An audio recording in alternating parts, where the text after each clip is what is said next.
YouTube, what the crap's going on? HeirofCarthage here in Total War Warhammer 2, where I'm going to be bringing you an epic battle here. This actually happened in my Thorgrim campaign. Now I know there's a lot of you who don't watch it, either because you don't like to watch campaign, or because it's a streamed campaign. Both reasons are fine, you don't have to watch it, but I figured that I really wanted to show this battle. It was an epic battle. I'm in a huge war with the main dwarf faction, the High Elves, and the Lizardmen. And I mean, it is a huge map-spanning war. We're like the last 5 factions left, and the Empire is my only ally. Well, this was a battle fought right outside of Ackendorf by my forces against 4 armies of the main dwarf faction. Now, none of the legendary lords were here for the main dwarves, I don't believe, except for maybe Grombrindle. I can't remember for sure, though. But in any case, let's introduce you to what's going on here. Right off the bat, I catch the Rune Lord out, which is great. He's going to get slaughtered. So as you can see here, I have 7 Thunderers in this army, and I've got 3 Iron Drakes, so I knew I was fighting against dwarves, and I wanted a lot of armor piercing. These Rangers with great weapons were kind of a leftover, where I had built this army originally to not have any shields.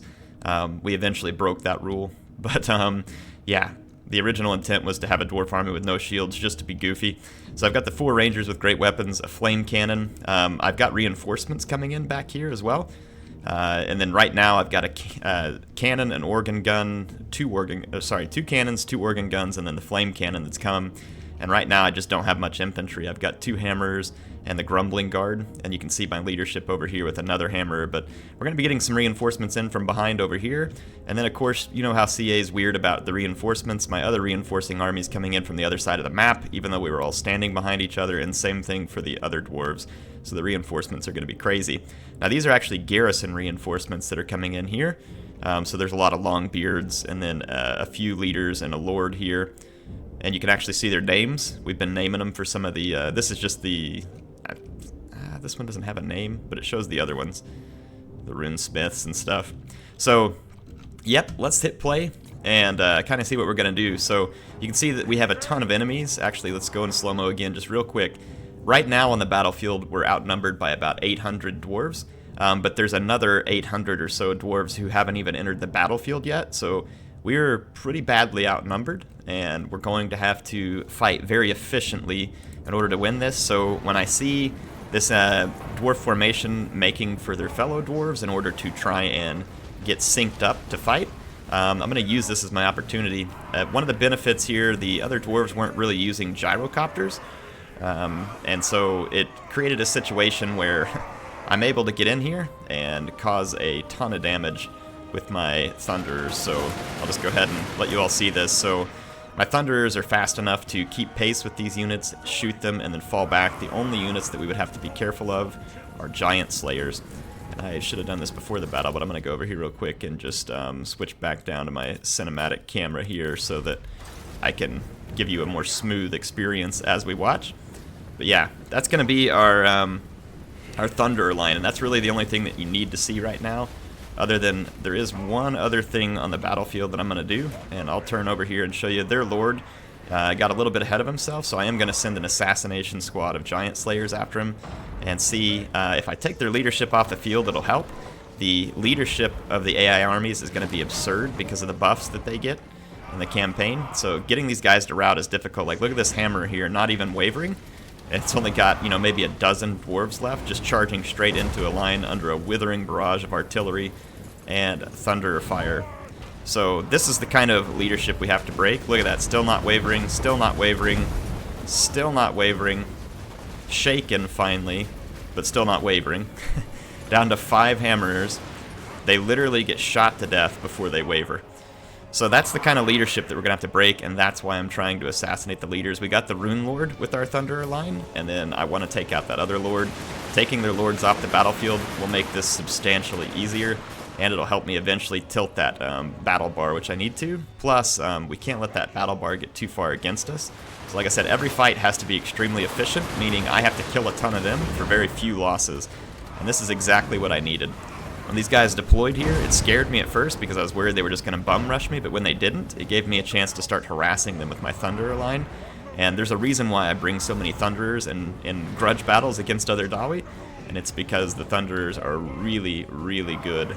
I mean, unless you just get bum rushed by a ton of Slayers, the Thunderers are going to be able to cause tremendous damage. And even if there are a ton of Slayers or Giant Slayers, as long as you can get enough shots off, then you'll be okay. So you can see here that we're going to end up having to fire and then fall back yet again, but we get in some good volleys. Did I say I had Iron Drakes? I don't know if I showed you guys these yet. You might think, Air, these aren't good against armor. Why'd you bring them? They're not per se good against armor, but they have huge missile damage over time, and armor piercing or not, it's going to do the damage. And so that's why I bring them against the dwarves, again, because the dwarves are slow and don't have cavalry, so they become a fantastic unit. You can see that we just completely melted that Longbeard unit in a couple of volleys, so whether or not they specifically have armor piercing in this case is somewhat irrelevant. They're going to get the job done. I'm using my artillery to target as best I can into infantry blobs, because again, my artillery has to be efficient with its ammunition in order for me to win this. I'm not going to do perfectly, but we're going to do pretty good at targeting key infantry units like hammerers, who I know are going to cause a lot of damage. And again, whenever the units are blobbed up, I'm trying to fire there so that my missed shots are more likely to hit something. And you can see that this first army that steered towards us is getting absolutely savaged right now by my Thunder line. And the enemy Lord assassination did not go according to plan. I ended up having to flee with one of my Slayers just to get it away. It's running through the woods here. The other one nearly killed it, but their Lord came back from routing with 305 hit points, so that ended up being a waste of one Giant Slayer unit. I guess maybe worth it, we'll see, but, you know, again, I have to be efficient, and that was not a very good trade. Lets you get some sweet, beautiful cinematic action of the Great Grudging. So yeah, this war, I refused to make alliances with Lothern throughout the whole campaign because we wanted to invade Ulthuan and settle the oldest of grudges. But Lothern did make an alliance with the main dwarf faction, and then being extremely traitorous, Thorgrim joined the war with the pointy ears rather than on my side. And so now we are paying back the Great Grudging against Thorgrim, Grombrindle, Belagar, and the others who have joined him. So the Slayer King stands alone for all free Dawi who have not joined forces with the traitorous and treacherous pointy ears. I have this huge group of leaders here who are named after viewers from the streams. It's a lot of fun. I don't think it shows the lords for some reason, but it'll show you like the Thanes and the runesmiths. So yeah, we got a bunch of awesome folks who are on the stream, and I'm always trying to name characters or units for them. You can see they've got a blob of units here in the center, and I'm using my Iron Breakers to get some satchel charges in here. Again, trying to be efficient with it. The main dwarf force has gathered on the hill and is headed this direction, but we've got some time to finish wiping out this group. Unfortunately, though, more reinforcements started coming in from this border right over here, and they came in straight towards my skirmishers, which, like I said, is unfortunate because I couldn't use them over here in the middle. But, fortunately, they came right into my skirmishers, which means that I do have the firepower to just absolutely obliterate them. I just had to run away with my Iron Drakes so that we didn't get killed. You guys liking the cinematic smoothing on the camera? I actually really like it. It looks really good. It gives me a nice way to get you a very smooth camera. It takes a while to learn how to drive it, and I still make a few mistakes here and there, but it really helps me get a lot of good shots. So yeah, those, again, look at that Longbeard's fighting down to 291 hit points before they routed. There's a Dwarf Warrior over here with great weapons, but they'll be fairly easy to stop. I've now thrown my leadership into this big blob up front here, because we're just trying to beat it down. It's mostly a ton of Giant Slayers, and again, I'm using up what blasting charges I have here as well. And I'd really like to get my Iron Drakes over there to lay down some fire on those Giant Slayers, and that's exactly what I'm going to do. A little bit of chance that I'm going to do quite a bit of damage to my own troops here, but Giant Slayers are unbreakable, and I don't want them getting in there and doing all that damage. Over here, my Giant Slayer engaged a couple of groups of theirs so that the artillery could open fire on it, and then I reinforced with Longbeard, so that fight ended up going okay, but again, not brilliant. So it's still pretty close. It shows balanced. We've taken out about half of the forces that they have that have entered the battlefield so far, but they have more forces waiting to enter the battlefield still. In total, we're talking about 3,200-ish enemy Dawi versus the I think roughly 1,800 or so that I had. I think all of my forces are on the battlefield. There was a couple of last troops who came in here from the flank. It was a giant slayer and like a long beard. So I managed to keep my iron drakes safe, which is going to be absolutely critical. These guys have a ton of ammunition and can do an insane amount of damage if you can get them safely into the late game. There was a unit of Bugman's Rangers that had come on as reinforcements. It's going to get killed. You can see there's more reinforcements coming for the other dwarves from over here. Rangers with great weapons, Bugman Rangers, Trollhammer torpedoes. They've got a lot of stuff coming onto the battlefield. Right now, though, my attention ends up getting focused over here in the middle. I use my leadership like this a lot in campaign. They've all got special items that I've crafted in the crafting menu that helps them heal. So I'm going to just use this blob of like 5 or 6 leaders to create an infantry blob with the AI. The AI is very keen to kill your leadership, and once I create that blob, I just target my artillery on it and let it go to town. That gyro bomber is actually an enemy gyro bomber as well, and that's some of their iron drakes doing some work against me. But yeah, now that this blob is here, my artillery is going to unleash like Dawi Wrath all over it, and we're going to be able to cause tremendous damage. And you can see my leaders are just in there holding, which is exactly what I want them to do right now. And so once again, we're able to kill a huge horde of enemy infantry, all fairly effectively because my leaders didn't really take any losses, and then we're just left to deal with a few of these units over here. I finally activated my Rangers with great weapons and am allowing them to do as much damage as we can here. I was going to let these hammers fight one unit, and then I'm going to outflank them with the other couple units and just throw my axes into their flank. I need to get rid of their iron drakes because their iron drakes are firing in here and causing me damage. Some more of their infantry came in there.